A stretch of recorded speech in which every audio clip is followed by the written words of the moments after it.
Well, that's a first for me. I just spent 20 minutes recording a video on something that was supposed to be short and simple and thought, this is too long. I'm going to have to redo it and do it a lot shorter. Otherwise, it's just full of waffle. I could have edited it down, but it just seemed too much work for what was meant to be a very simple point.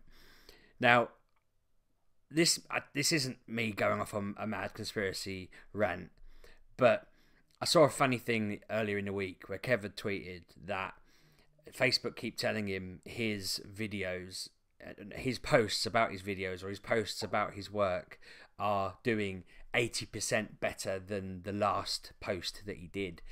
And they're suggesting that if he paid to promote them because they're 80% better than the last one, it's obviously worth telling people about it, that he will reach even more people and so on and so forth. But the problem they've got with their little weird algorithm that tells people this is it's telling Kev it every time he posts. So either Kev's posts are getting 80% more popular every time, which means by this point he's probably sending out messages to 150 billion people, across the world, or it's lying and his videos are no better than the ones before, and it's just telling him that a few people saw it and trying to get a bit of money out of him.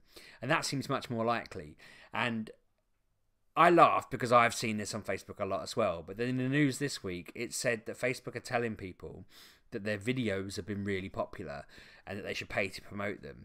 And it turns out they've been exaggerating that popularity by like 900%. They've been telling people that 900% more people have watched a video than have, and that people should pay to promote their video.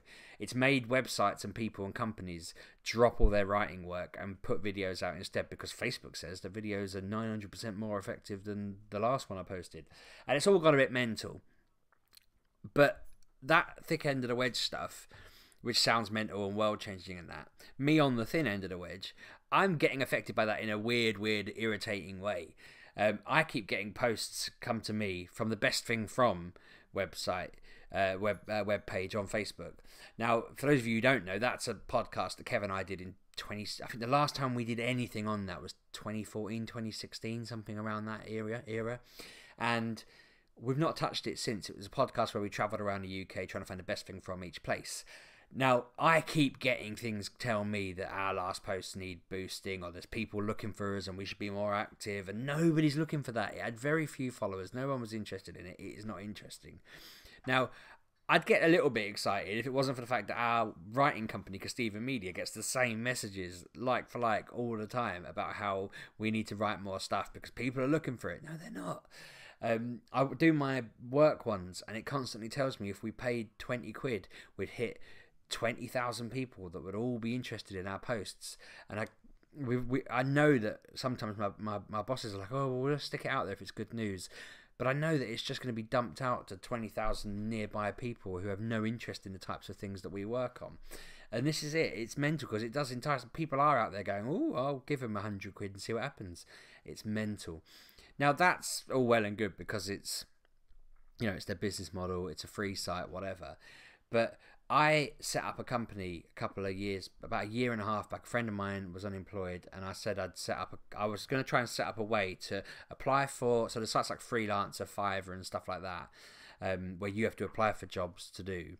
And I was going to sit and write pitches and then sell those jobs to people like my friend who were unemployed for a cut of the money. So if the job was paying 50 quid, I'd pay them 40 and keep 10 for doing all the applications and managing. And my thought process was I could apply for loads a day, make, like, I don't know, if I won 10, £100 a day, that's a decent rate, and I'd be paying out more, but I'd just be a middleman that saved people having to try and grab all the work, and I could distribute it. And I thought, oh, I'll call it Fourlancer, because that's one better than Freelancer, because it's 4 people. All these witty reasons. And I set up a Facebook account under the pseudonym Frank Lancer, because I didn't want to have my own name, my own account, using it on Facebook and spamming and getting banned from groups if I asked questions or whatever. I didn't want to just put myself out there too much. But Frank Lancer, last I checked, had over 90 notifications telling him that friends were looking for him, people wanted to see pictures, they haven't heard from him in a while and they want to know if he's okay. My last post was whatever, successful, just mental stuff. Like, Facebook has harassed the heck out of this fictional Frank Lancer character because they're desperate for this next user who hasn't quite got to grips with it to get on there. And I just think that's mental. They've absolutely gone nuts trying to convince this mythical person that his friends are there waiting, and it genuinely tells me that I've got posts and messages from my friends, or I've got friend requests, and then when you go on it, there isn't one. It's just lured you into the app, and that's insane. Facebook is mental. Now I know we all know that, and I know it's all kind of obvious, and I'm not trying to reinvent the wheel by telling people it, but what's got me today, and the reason why I'm doing this now, is that I don't use it because I usually prefer Twitter, but Twitter is killing me now. Twitter is blowing my mind and it's doing my head in.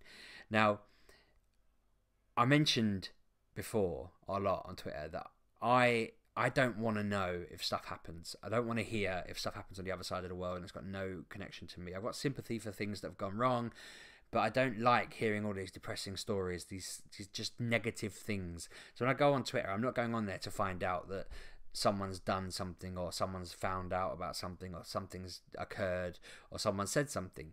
So I've blocked a stupid amount of words from Twitter. Now, I've blocked all the obvious people like Nigel Farage and Katie Hopkins and Piers Morgan because they're just there to do people's head in. I know Farage is a politician, so that's probably a taste thing, but Piers Morgan and Katie Hopkins are only there to upset people. Whether you agree with them or not, they're only there to rile people up.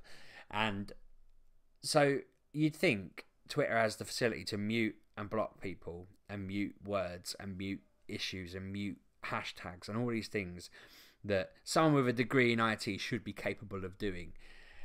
Yet somehow, despite having muted every word in the dictionary that I can possibly think would relate to Piers Morgan, including the words Pierce and Morgan,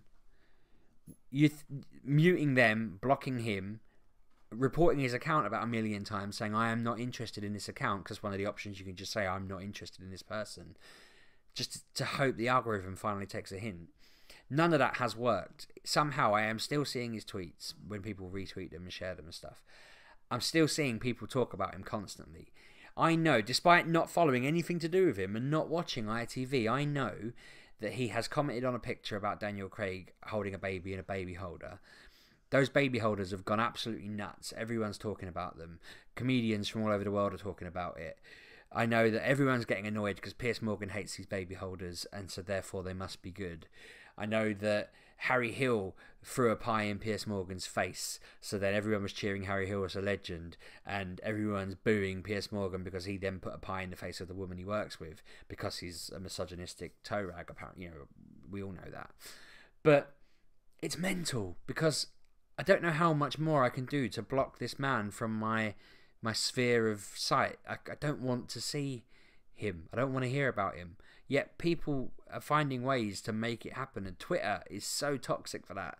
It's driving me nuts because there was people joking about how it's going to be the cause, like social media is going to be the cause of the next Armageddon, and I'm convinced now that ITV use Twitter as a way of leveraging people and products. I'm convinced now that somebody related to ITV has some sort of interest in these bloody baby holders and has released them, paid, I think it was Daniel Craig to wear one, and then Piers Morgan to comment on it. And now everyone's going nuts talking about these damn things, including me now. I'm part of the problem by mentioning it, which is frustrating. But that means that they are going to get a massive windfall because everyone who's having babies now is going to be like, oh, I need my arms free. Oh, I'll strap the baby to myself. I'll buy one of those ones Piers Morgan hates because I'm sticking it to Piers Morgan, who I hate. And they get to get mileage out of it. Harry Hill's now a national treasure because he put a pie in this guy's face. This is exactly how I remember Holly Willoughby becoming a national treasure because she had Katie Hopkins, who was a known Twitter troll, on her channel, and she had her talking about how she hated kids with stupid names, and she was ranting about kids called Tyler, and then she said, I hate people who call their kids after places like Paris and Chelsea. And Holly Willoughby went, your daughter's called India. And everyone's like, oh, you tell her, Holly. And now everyone loves Holly Willoughby. And I'm like, it's just ITV again. Like, both times, just they build up these people as, oh, they're the people who hate Piers Morgan and Katie Hopkins. They're heroes. Woo! And I feel like I'm just sat there watching this weird circus happen now where I'm certain there's a marketing angle. I'm certain there's a build the profile of certain people. Certain celebrities are getting more famous out of their hatred for people that we all hate. And then these people are getting paid to just be hated and they're loving it. And ultimately, I just feel like I need to delete Facebook and Twitter and get off them completely because they're doing my head in. I think I'd be so much healthier and so much happier if I didn't have other people pushing stuff like that in my face. I wish there was a better way to set it, though. I wish Twitter would just invent a way to just make sure it did not come up. It should be clever enough to know and not bring those things up. There should be a proper filter. But it's weird. I muted other words. I muted Brexit as a word, and God, I see a lot of words, a lot of stuff about Brexit still. It's insane. I'm fed up of seeing it. But I just thought I'd do a video, get it off my chest that way. Social media is mental. And I just find it hilarious that Facebook are coming out now with all these facts that they've lied. Loads of issues there, and I think the next thing it'll turn out Twitter's just been involved in all these mental things. I mean, it gave us Trump pretty much, didn't it? Apparently, it's mental. It's mental. Anyway, I'm going to wrap up. This was substantially shorter than my last video, which is mad considering this is still 10 minutes. But I was going off on all sorts of rants about monkey spheres and stuff like that, which I'll cover off another day if anyone thinks that's an odd thing to say. But subscribe, like, comment, all that stuff. Let me know your thoughts. Let me know if there is another way. I've already set Twitter to block it from anyone. I don't want to see the words Pierce or Morgan. But the problem is I've unblocked Morgan because I want to know if Morgan Freeman tweets, basically. You know, why wouldn't I? But maybe I need to block Morgan and just sacrifice Morgan Freeman for the greater good. But I don't know. There must be a better way. It's weird. Otherwise, I'm just going to have to completely get off both of them. And then I don't know how I'd share videos and stuff like that. Kev's advice was don't read your Twitter wall. He doesn't read his. He only reads it when people at him. But then it's destroying half the fun of Twitter. And if we all did that, you wouldn't see my videos when I put out, would you? Anyway, so that's why you need to subscribe, of course. So yeah, let me know if there's anything I can do, or if there's a better site out there. If there's a better social media site, that'd be great. Let's get on there before, I don't know, old people get on there, and my mum and dad follow me on there. When I'm sharing a social media platform with my dad, I know that's when I need to be moving on somewhere else. And my dad is on there at Sheepdog's dad, I think, which is quite funny, bless him, because he likes to tell the world that he's related to me. Anyway, I'm going off on one now. I'll wrap this up. Thanks for watching, and I'll see you on, what day is it? It's Wednesday, so I'll see you at the weekend. Have a great rest of the week.